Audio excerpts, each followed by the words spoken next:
People spend lakhs and crores of rupees on designing their home, yet these 10 mistakes are the most common ones they tend to make. Now, if you've hired an interior designer or decided to design your home on your own, look out for these 10 mistakes and here's how you can avoid them. Hi, I'm Sonika, an interior designer, content creator, educator, and today I'm here with a very, very requested video, the mistakes to avoid. Now, I've created short form content on this topic and it has actually touched 25 million, 30 million views where I shared about the mistakes that you should avoid. Because when we're designing spaces, here are a few points which we tend to forget.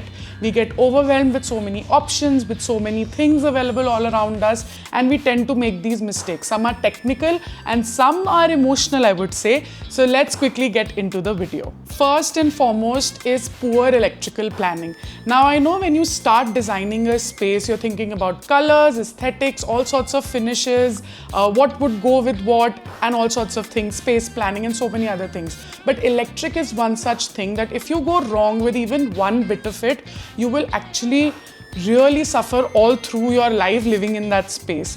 Think about visible TV wires. You'll always keep bundling them up. Think about visible AC pipes, or you needed a switchboard right around your side table. You didn't do the planning, you didn't speak to all the family members or calculated the load and so many other factors, and you end up really screwing up your basic day-to-day activities. So, having the right kind of electrical planning is extremely important, and there's a reason why electrical planning is done at the first stage, for which you need to decide a lot of things which will be done on the last stage.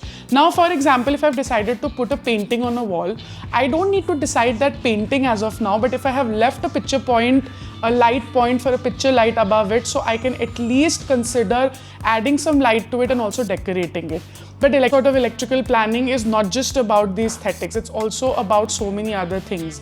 So just make sure that you're spending as much time or even more on your electrical planning than your aesthetic stuff. So when you start off with, these are the things which you cannot change later. These are the things which will really hamper your entire home. People tend to save money or try to budget wiring or go for local brands and stuff like that. And then later on, the entire house depends on that wiring. So spend good money on it, go for good recommended wires. I'll leave some details in the description below, and try to hide wires and cables as much as possible when you're planning. There are panels option available, there is false ceiling, there are so many other things that you can do to do so. So never make mistakes with your electric planning. Hire a good electrician. If needed, you can also go for an electric consultancy company. You can do so many things on your own when it comes to interior design, but electric, plumbing, HVAC, all these technical things are such for which I always recommend you hire some consultant. Second mistake is not checking clearances. This is one of the biggest mistakes which people make. Now, they would like a sofa, they would see it at a showroom. Now, the showroom is XL size, and there the sofa was looking tiny, and without checking the size properly or the clearances, they buy that sofa and then they get it into their home, and now there's an extra large sofa in a small size living room. It's proportionately off. You didn't leave space for the curtains to draw. You can't walk around. Sometimes when you're sitting, your legs are banging into one another, and you didn't think about, because when you're planning a blank space, you don't think about things like, okay, when this comes, if the shutter door opens, it must not bang into the dining chair. So whenever you're going furniture shopping or buying stuff online, make sure that you cross-check the sizes, you do taping on the floor, and you know that there are clearances available. And you also check, okay, when I'm going to be putting this, if the shutter opens, just imagine walking through it. You can do taping, use masking tape, measure the furniture, come back home, put it on a masking tape on your floor, check it well, and then place the orders of any furniture pieces, decor, vase. Check the height, depth. Even online, all the details are given, so just cross-check it 2 to 3 times before finalizing any order. Third is not testing swatches, colors and materials. Again, when we look at something in a different light or at a showroom, it looks totally different because of its atmosphere. And when we get that marble piece home or that curtain swatch home, or we've ordered just by looking at something online or at a store, and then it comes home, it looks totally different, it's because you've not tested swatches. So whether it's paint, whether it's fabric, marble, anything of that sort, make sure that you have samples, you test it in the light, you bring it home, test it in natural light, test it in the kind of lighting that you're planning to do in that space, and see if the colors, materials are matching together, whether you like the color of it specifically with your paint, make sure that you do swatches on the wall and see whether you're liking it or not, and then finalize it. Never finalize anything looking at small shade cards or online catalogs, because even in online catalogs, things look very different. A same catalog will look different on an Apple iPhone versus on a Samsung phone versus on a laptop screen. So never finalize any color or material just by looking at it. Always get material swatches. Number 4 is matching everything and making your home look like a uniform shop. No, you don't need matching sofa sets, or you don't need matching furniture bought from a showroom where you have the matching bed, dressing, TV unit, side table, you know, that entire sets that you get. Please don't buy that. Mix and match, have some variation, add a sofa, maybe contrast accent chairs, put some different kind of a console along with your TV in front of your bed. Do mix and match. Your home should feel like your home. It should feel lived in. It should feel like a collection of things that really spark joy for you. So please don't match everything like a uniform. You can have different shades and variations. You can have combinations. You can have a different color altogether, but it should have a lot of character. And next point is following trends blindly, because honestly trends come and go. Now I'm not saying that don't follow trends. If you like a trend, you think you can see it for the next 10-15 years, whatever your timeline is to stay in that space, then follow it. But otherwise follow your heart, because honestly, you know, when you start off with a trend, you might finish up the house with that trend, but by the time you finish up with your house, some new trend will come up and then people will call your house outdated. So don't follow trends blindly. Trust your instinct. Go with the things that you love. There is no right or wrong. There are no rules when it comes to design. It should just feel right to you. 6th point is overspending on fancy accessories. Now I know I'm an interior designer and I can actually make your kitchen go to 10 lakhs and also bring it down to 5 lakhs, because honestly, I would want you to spend money on the things that matter. Now, obviously, going for a good built kitchen, right material is extremely important, your basic hardware.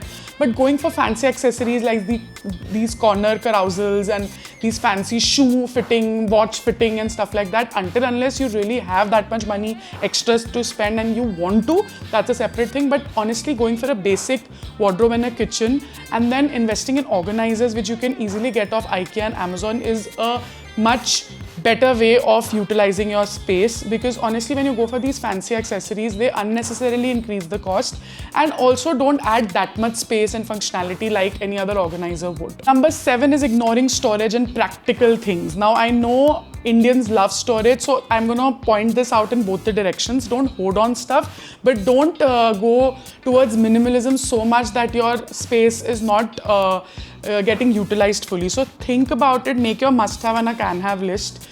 Make a list of all the things, and don't just think storage is all about wardrobes. You can use your bed storage, you can use drawers, you can add consoles, TV units, vertical storage. There are so many different ways of utilizing your space with stylish hidden kind of storage. You don't need to go for bulky storage, but make sure that everything in your house has a space. And again, organizers really help you utilize the same space. It basically maximizes that same space. So invest in those. Next point is poor lighting. Now I know people have so much money to spend on random things. They would buy a big piece of art, they would spend on paneling or a very expensive material. But if your lighting is poor, if you don't use the right color temperature, intensity, the right kind of light fixture, then it's going to look really bad. You know, the same space can look beautiful with the right kind of indirect lighting. Layer your lighting, ambient, accent and task. Use indirect lighting also. You should know the right kind of color temperatures to be used in every space, and your same space will look much more enhanced. So no matter how much you spend on everything else, your lighting has to be very, very good. Next point is spending a lot of money on fancy things, because obviously everything is expensive nowadays, and the more you spend money, the more you feel you've done something. And not spending enough money on good skilled labor is a very big mistake people often make. They would go and buy lakhs worth rupees of marble, but when it comes to the person who's going to apply that marble, they would want to save 10 rupees there. So don't make that mistake. I know it's very hard to find skilled labor and contractors, but there are a bunch available. So make sure that you're spending good money on the raw material, the things which are hidden basically inside, which are not visible later on, because no matter how expensive materials you have bought, which are going to be visible outside, but if the raw material to put that or the internal wiring or plumbing is not proper, then there's no point of that thing. And of course, if you don't have a good skilled contractor or labor who can actually handle that expensive material, there's no point of actually buying it. And the last point, the last mistake, I think, which is the biggest mistake ever, is when you're making a home, I think everybody, your chachu, nani, dadi, dur ke rishtedar, all sorts of people around you, the neighbors come and poke their nose in your home and want to give you advice on everything. Somehow, when you're making a home, everybody gets converted into an interior designer. I am an interior designer with an experience of 15 years, skilled. But still, when I was making my own home, I had so many people come and give me free advices, which obviously is very annoying at that point, but that also plays with your mind a little.